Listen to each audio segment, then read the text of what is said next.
Donc aujourd'hui, une nouvelle vidéo un petit peu différente. On va parler des objets en fait qui vont nous servir, des objets de la vie quotidienne qui vont nous servir en fait à nous défendre.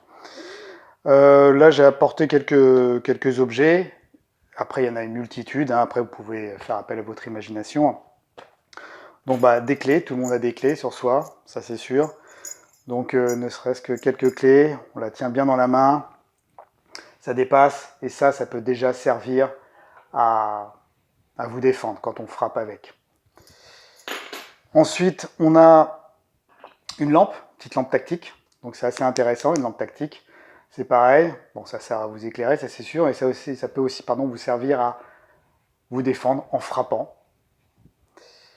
Ensuite, on a alors ce type de porte-clés dit de self-défense ou cubotant en fait dans les arts martiaux.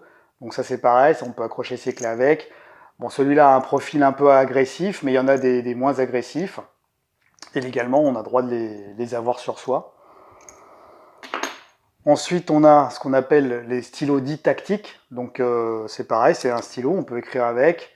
Alors, celui-là, par exemple, il a une tête spéciale pour briser les vitres. Entre autres, on brise les vitres. Il faut savoir, par exemple, ce style de stylo, on peut prendre l'avion avec. Ça m'est déjà arrivé plusieurs fois de prendre l'avion avec. On m'a jamais rien dit, il n'y a pas de souci.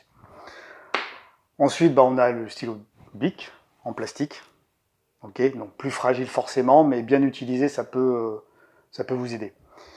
Et puis, pour finir, on a aussi un autre stylo, tout en aluminium. C'est un vrai stylo, un stylo de marque Parker, en alu, mais qui est quand même très solide. D'accord, il y en a pour 10 €, et c'est vraiment un très très bon outil. Après, bien évidemment, si vous êtes une femme, vous avez dans votre sac à main peut-être d'autres objets auxquels je ne pense pas tout de suite. Si vous avez un chignon, vous pouvez avoir des tiges dans les chignons, des aiguilles ou autres, je ne sais quoi, que vous pouvez aussi vous servir pour vous défendre. Maintenant, le plus difficile, c'est pas de s'en servir. Le plus difficile, c'est de sortir l'objet, se préparer à sortir l'objet. Okay, donc ça fera plutôt un cours spécifique là-dessus. Là, je ne vais pas vous montrer en vidéo comment sortir parce qu'il y a plein de situations différentes. Est-ce qu'il est dans un sac à main, dans une besace, dans une poche? Mais voilà, le plus difficile, c'est toujours de l'avoir à portée de main. Bien évidemment, si vous avez une situation, vous êtes dans le métro, vous êtes dans une rue, voilà, où vous sentez qu'il peut y avoir un potentiel danger, n'hésitez pas déjà à prendre l'objet avec vous dans la main, d'accord? De manière discrète, mais en tout cas, ça permettra peut-être de gagner du temps. On se voit tout de suite pour voir comment utiliser l'objet. Donc comment utiliser l'objet, comment le saisir? En fait, la plupart du temps, je dis bien la plupart du temps, on va essayer de l'utiliser pour pouvoir frapper en prise marteau, d'accord? C'est-à-dire que la pointe, ce qui va dépasser, il vaut mieux qu'il dépasse en bas de la main quand on a le poing fermé. Ça, c'est la première chose. Deuxième chose, si on peut, s'il y a de quoi faire, on rajoute le pouce ici pour faire un renfort. Maintenant, ce qu'on va faire, le petit travail qu'on va faire, c'est un petit travail de jab. Pourquoi? Parce que si on utilise l'objet vraiment de manière circulaire, ça va se voir à 10 km, ça va se faire bloquer ou autre. Le truc intéressant au départ pour surprendre, je dis bien au départ, c'est de travailler en jab direct. C'est-à-dire que je vais me mettre en face et travailler ici en direct. Ici en direct. D'accord? Autre chose très importante que je dis souvent pendant mes cours, dès que j'ai un objet, un bâton, un couteau, un outil ou autre, je vais changer de garde. C'est-à-dire que d'habitude, quand on est, on va dire droitier, on a la jambe gauche en avant, main gauche en avant. J'ai un objet dans la main, si je suis droitier, je vais changer de garde. Pourquoi? Pour avoir beaucoup plus d'allonge, beaucoup plus de distance. Donc ça, c'est un travail à faire, c'est important. Okay, et puis c'est aussi important de travailler aussi bien avec la main droite qu'avec la main gauche, au cas où je dois prendre l'objet avec la main gauche et que j'ai pas eu le choix. Donc je dois être capable de travailler avec la main gauche. Donc premier travail que nous allons faire, c'est travailler juste le jab. Donc je prends l'objet, et je viens travailler ici, en direct. D'accord, l'autre main est en protection. Je bouge en permanence, donc je ne reste pas statique, c'est important de bouger, d'avoir une attitude. Et je travaille ici, en forme. Je monte de profil. Ici. Donc on peut partir d'une garde un petit peu masquée, les mains quand même en haut, pas en bas, en haut. Je viens, je peux discuter, écoutez, calmez-vous, il n'y a pas de souci. Hop, je travaille ici. Je peux cacher un petit peu l'objet ici, derrière mon avant-bras. Je viens et je travaille. Non, non, s'il vous plaît, je ne veux pas d'embrouille. Et je travaille. Côté.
Autre style de frappe, donc comme je vous disais tout à l'heure, c'est les frappes marteau. Donc frappe marteau, il y en a dans tous les sens. En frappe en X, horizontale, verticale, de haut vers le bas, enfin bref, tout est possible. Là, ce qu'on va voir, c'est le X-strike, c'est-à-dire les frappes en X. Donc je viens, je frappe, je commence à former un X et je ferme mon X. Donc toujours en tournant comme d'habitude les hanches. Ok, donc...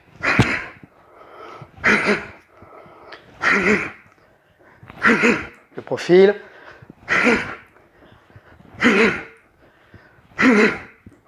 De l'autre côté.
Maintenant, ce qu'on peut faire, c'est cumuler.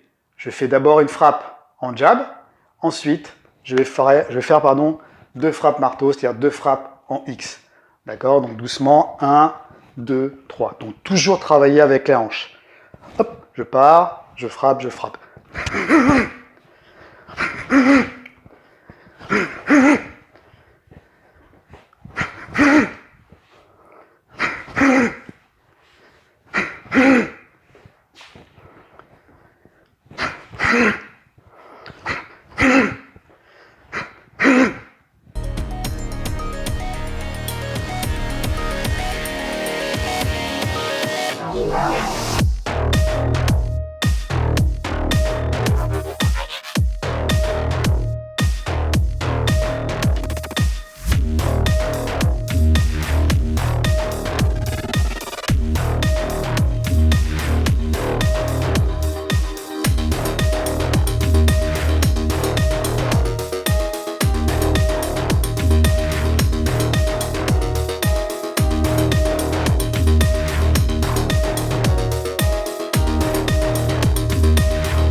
Autre petit exercice que l'on peut faire, donc on travaille toujours ce qu'on vient de voir, frappe directe, c'est-à-dire le jab, suivi du X strike.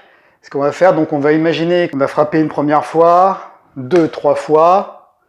Et ce que je vais faire, c'est qu'on imagine qu'on repousse la tête de l'agresseur, donc on la repousse en arrière, qu'on ouvre la partie au niveau de la gorge et qu'on vient frapper. D'accord? Donc c'est-à-dire qu'on fait 1, 2, 3, 4 et 5.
Donc avec ce style d'objet, on peut aussi travailler en shadow. Pour ceux qui aiment bien travailler le shadow, comme en boxe, c'est-à-dire shadow, c'est un espèce de combat imaginaire qui permet de travailler un petit peu ses mouvements, même dans le vide, c'est quand même un travail très très intéressant. Donc là, ce qu'on va faire, c'est qu'on va imaginer, on peut faire un travail au départ lent et après un peu plus rapide quand on a l'habitude, c'est que la personne devant vient travailler sur vous en, par exemple, jab, cross, donc direct avant, direct arrière, suivi éventuellement d'un crochet avant et d'un crochet arrière. D'accord? Donc moi, ce qui va m'intéresser, c'est de frapper, comme je vous disais, tout ce qui dépasse.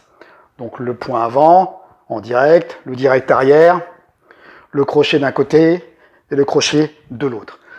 Le principe, c'est comme au combat couteau contre couteau, c'est-à-dire que je vais d'abord utiliser, si possible, l'arme en premier, enfin du moins l'objet en premier, avant d'utiliser ma main libre. Quand c'est possible, bien évidemment, il y a des situations où c'est pas possible. C'est pour ça que sur les crochets, surtout, je viens travailler d'abord avec la main dite armée. Ok? En plus, ça vous permet d'avoir une meilleure défense de corps que de rester comme ça, ici, juste bloqué. 1, je viens, je bloque. Boum, je viens. 1, 2. Donc, main armée suivie de la main libre. Pareil de l'autre côté. 1, 2.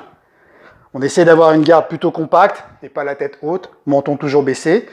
Et donc, on imagine que la personne, votre partenaire, votre agresseur, vient travailler en jab, cross, crochet, crochet. D'accord? Donc, je viens et j'essaie direct, direct, crochet, crochet. Direct, direct, crochet, crochet. À vous de varier un petit peu la vitesse.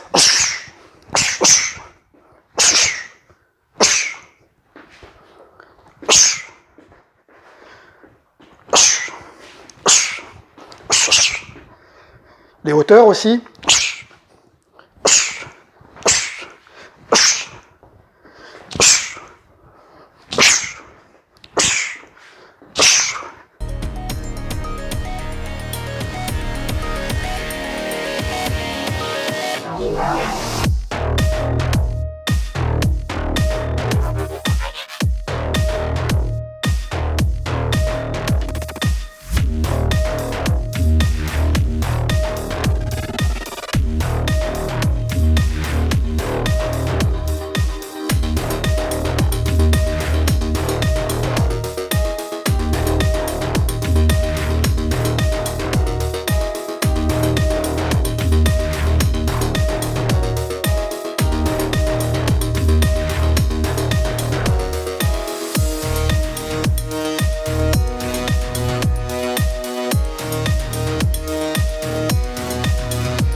Voilà, donc j'espère que cette vidéo vous a plu. Donc c'est plutôt une vidéo technique.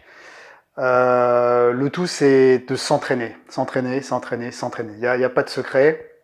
Après, si vous aimez le physique, bah, vous pouvez incorporer, par exemple, entre le shadow ou même les frappes jab, X-strike, vous pouvez incorporer des push-ups, enfin des pompes ou ce genre de choses. C'est à vous d'agrémenter, en fait. C'est à vous de construire votre propre schéma pour progresser. Sur l'exercice qu'on vient de voir, donc j'ai montré jab, comme je vous disais, on peut commencer avec l'objet caché derrière l'avant-bras, partir sur les bras comme ça, partir les mains là, et venir travailler ici, par exemple. Ça, c'est un exemple parmi tant d'autres.